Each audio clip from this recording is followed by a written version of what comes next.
Welcome to the world where folklore meets science. And the monsters we once thought were fantasy start to breathe again. The hydra of ancient Greece.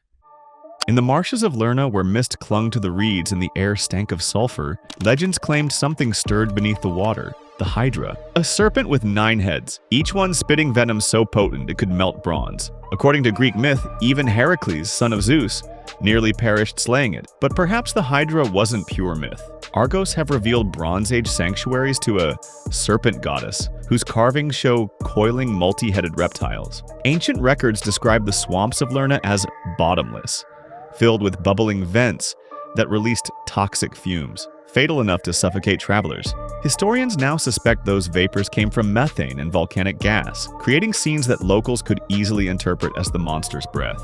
You still remember the hydra's regenerative legend? Cut off a head, and 2 more grew in its place. Ancient storytellers whispered that even the gods feared its breath.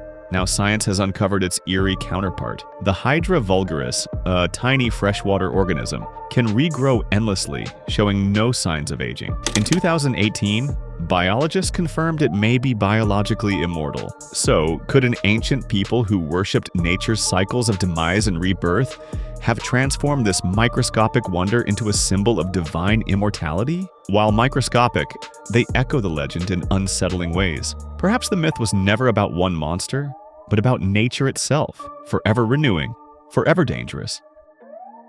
Kraken of the North Seas. In the icy waters between Norway and Greenland, sailors told of a terror that could swallow ships whole, the Kraken.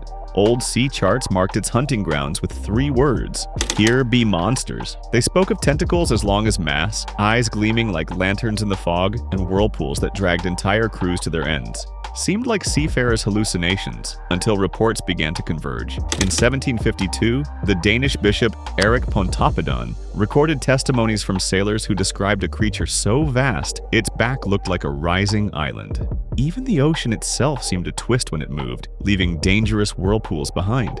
Modern science has given the Kraken a name: Architeuthis dux, the giant squid.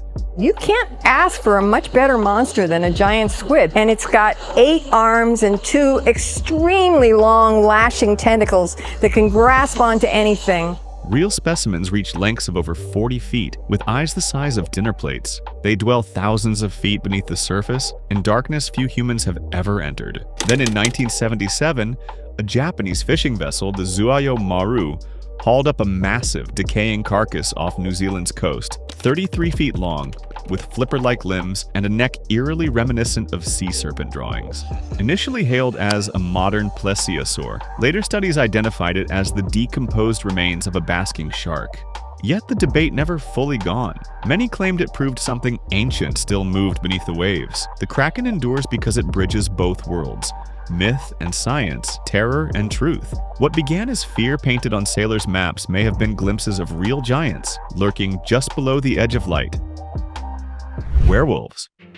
For ages, people have been talking about people cursed to wander around under the full moon, shedding their human skin and transforming into wild beasts. The legend of the werewolf is one of those old and creepy myths in Europe. Back in the day, villagers thought their neighbors could secretly morph into wolves, prowling around at night and taking down livestock or even going after people. But what if there's actually a grain of truth in those spooky tales? Some historians believe real-life events might have sparked the legend. In medieval Europe, rabies was a real issue from wolf bites. Victims would foam at the mouth and lash out in fits of rage. Pretty easy to confuse that with a guy turning into a wolf. Plus, there's this rare mental condition called lycanthropy, where people genuinely think they're animals. There are records of patients running through the woods, growling, and even trying to bite others, basically living out a nightmare of becoming a beast. Then there's some seriously gruesome history to think about. In 16th century France, quite a few were executed for being werewolves, after villagers stumbled upon some mangled bodies. Nowadays, skeptics argue these were wild animals, but back then people were convinced they saw guys covered in fur with sharp claws and glowing eyes. On top of that, some cryptid enthusiasts point to modern sightings of upright wolf-like creatures like the so-called Beast of Bray Road in Wisconsin, or wolfmen lurking in rural Europe. just a coincidence? Or is it proof that these legends might not be total fabrications? The werewolf myth might have started off from fear, disease, and superstition, but the strange sightings that keep popping up today suggest there's definitely something eerie lurking in the shadows. Vampires.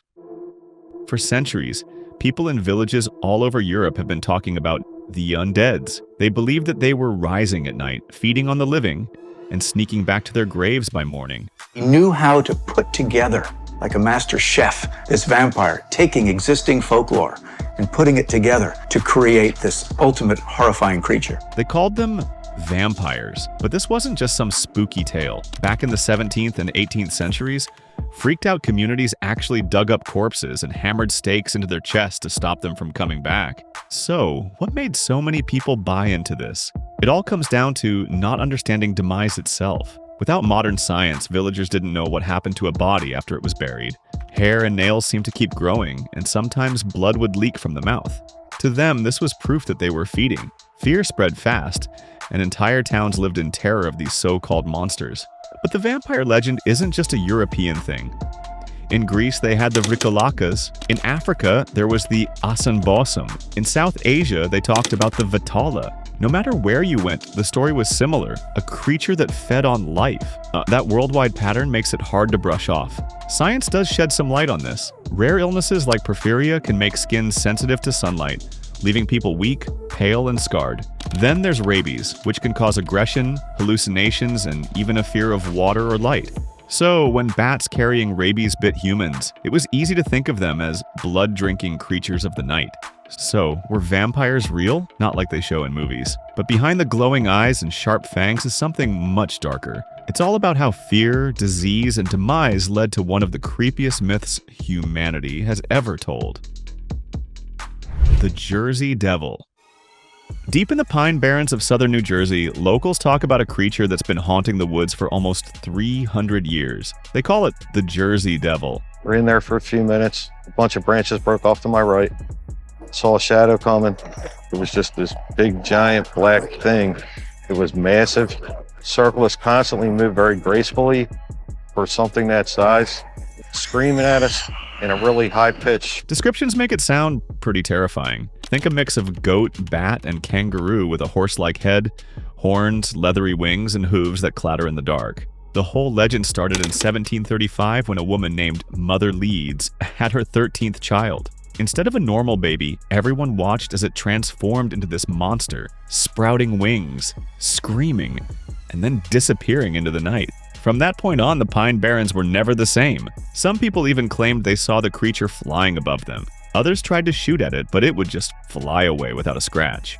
Things really hit a fever pitch in 1909, when newspapers were full of sightings. Schools shut down, factories closed, and people locked their doors, convinced the devil was on the prowl. Skeptics brush it off as just folklore. Maybe it was just owls, wild animals, or even mass hysteria. But even today, people still report seeing something winged flitting between the trees. So, is the Jersey Devil just a tall tale? Or is there really something lurking in the shadows of New Jersey's forests? For those who've heard it scream in the middle of night, the legend feels way too real to just brush off. Thunderbird of Native America. Across the plains and peaks of North America, people spoke of a sky spirit so vast its wings could blot out the sun, the Thunderbird. Thunderbirds are reported to be really huge raptors, much bigger than the 7-8 foot wingspan of a Steller sea eagle, more approximating the wingspan of a small plane. Ancient petroglyphs in Utah's San Rafael Swell and totem carvings along the Pacific Northwest show birds with wingspans rivaling small aircraft. Legends tell of Thunderbirds waging war against horned serpents, their battles echoing through the sky as storms. Then, in 1890, the Tombstone Epitaph newspaper in Arizona reported 2 ranchers shooting down a massive bird with wings leathery like a bat, spanning nearly 30 feet.